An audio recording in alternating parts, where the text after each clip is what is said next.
Onlar peygamberin ikliminde yetişen, nebevi bahçede yoğrulup kıvama eren, risaletin nurlu potasında elmaslaşan, hayatın farklı alanlarında abideleşen bir nesil. Günümüzde de ahlaksızlığı böyle moda olduğu, değer gördüğü, insanların bir sel gibi kapılıp gittiği böyle bir dönemde, iffetsizliğin moda olduğu bir dönemde Hazreti Hatice annemiz bize tahire kalın der. İffetli olun der. Değerli olanın moda değil, ahlaksızlık değil, tam tersinde iffetli olmak olduğunu bize söylüyor. Nasıl ki Resulullah Aleyhisselatü Vesselam cahiliyede Allah Teala onu günahlardan muhafaza etmiş, onu el-emin kılmış, insanlar onda bir hata görmemiş, Allah onu günahlardan muhafaza etmiş.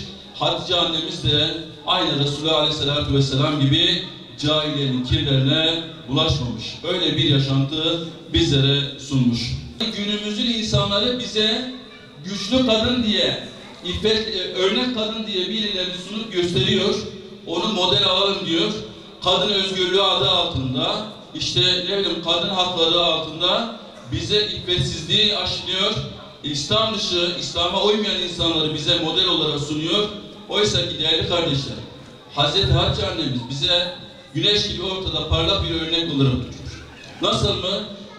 Tacir, iş kadını ama iffetli bir iş kadını, iffetli bir yaşam içerisinde barındırıyor bunu. Anneleriniz, babalarınız ellerinizden tutarak sizleri İslam'ı öğreneceğiniz, önderlerinizi, rehberlerinizi tanıyacağınız programlara getiriyorlar.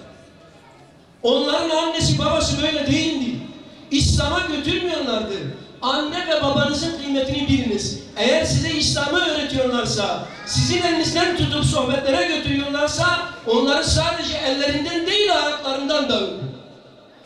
Ama bir sözüm de anne babalara, Allah sizlere evlatları verdi, evlat nasip etti. Eğer siz onları Allah'ın ve Resulünün istediği şekilde terbiye etmezseniz, yarın Allah'a ne hesap vereceğinizi düşünün. Son annesi ne diyor biliyor musunuz? Ey Sa'd diyor, ya imanından vazgeçersin ya da ben şu Mekke meydana çıkacağım, bugüne çevirerek söylüyorum, açlık grevine gireceğim. Ne bir şey yiyeceğim, ne bir şey içeceğim, ölünceye kadar da orada kalacağım. Herkes de sana şöyle diyecek, diyecek bu adam var ya, bu adam, şu gördüğünüz adam var ya, annesi onun yüzünden öldü. Seninle dalga geçecekler. Sen başın dik bir şekilde Mekke sokaklarında yürüyemeyeceksin. Öz annesi. Sa'd bin Ebi Vakkas bakacak ki olmuyor. Gidecek, anacığım ne olur yapma. Ne olur yapma ana. Yok. Açlık grevine girmiş annesi ya. İçmiyor, yemiyor. Niçin? Dinini bıraksın diye. En son gidecek, karşısında duracak. Anacığım diyecek, anacığım. Şu memlekete bir sor. De ki bu memlekette en çok annesine babasına saygılı olan kimdir diye bir sor. Parmaklarıyla beni göstermezlerse ne söylersen söyle. Ama anne, bil ki senin 100 canın olsa, her günde bir canın çıksa, ben yine dinimden vazgeçmem, ben yine dinimden taviz vermem.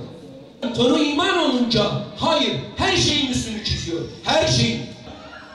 Bakınız, anne babanız müşrik bile olsa, kafir bile olsa, iman konusu hariç, diğer konularda onlarla güzel geçirmek zorundasınız. Bugün bakıyoruz, bütün herkesin anne babasıyla sorunu var. Niye? Böyle bir hakkı yok ki kimsenin. Hiç kimsenin. Anne ve babayla sorun yaşayamaz. İman konusu hariç. Açlıktan aranızda ağaç kabuğu yiyen var mı? Açlıktan. Hiçbir şey bulamadık diye. Yok. Açlıktan ağaç yaprakları yiyeniniz var mı? Yok. Vallahi ne midemiz ne de dolabımız peygamberinkine ve onun ashabınkine hiç benzememiş. Hiç benzememiş. Niye bunları soruyorsun hocam? Soruyorum ki İslam bugünlere kolay gelmedi.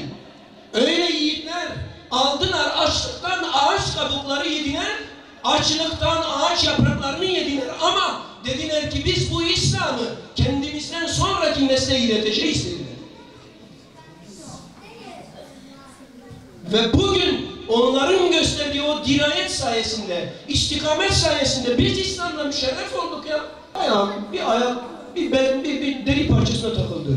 Aldım ay ışığında şöyle bir baktım, aha bir deri. Hemen koştura eve geldim. O deriyi yıkadım, kaynattım da diyeceksiniz herhalde deriyi yememiş. Kıyamadım o deriyi yemeye, günlerce o deriyi kaynatıp suyunu içtim. Hey yavrum hey.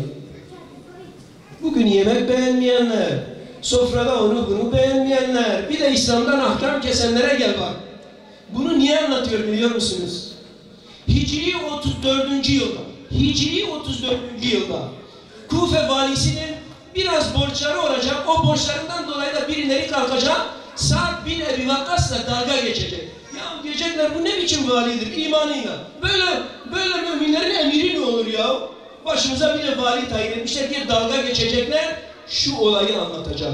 Diyecek ki Müslümanlar, vallahi ben böyle günlere yetiştim peygamberin zamanında.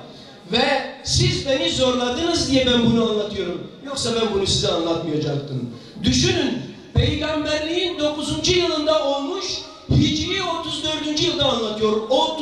37 yıl sonra. 37 yıl sonra anlatıyor. Biz bir iş yapınca ben yaptım. Havadan geçilmiyor. Onlar öyle değildi işte. İş yapıyorlardı, en son sırada bekliyorlardı.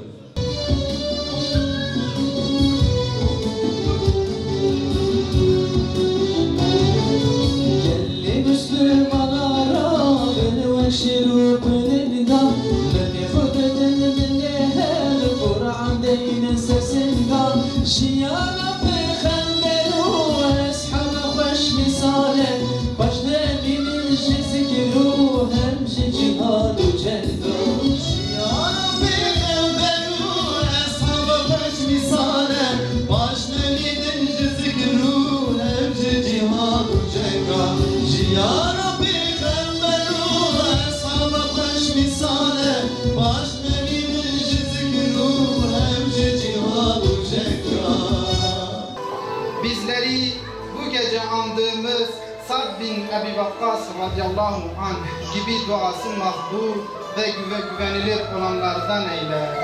Kadınlarımızı Hazreti Hatice annemiz gibi hayalı ve iffetli olanlardan eyle. Ya Rabbi bize öyle bir duruş ver ki hiçbir düşmanımız kendisine haksızlık yapacağımız gibi bir kaygıya kapılmasın. Ve yine bize öyle bir duruş ver ki hiçbir dostumuz kendisine iltimas edeceğimiz gibi bir ümide kapılmasın.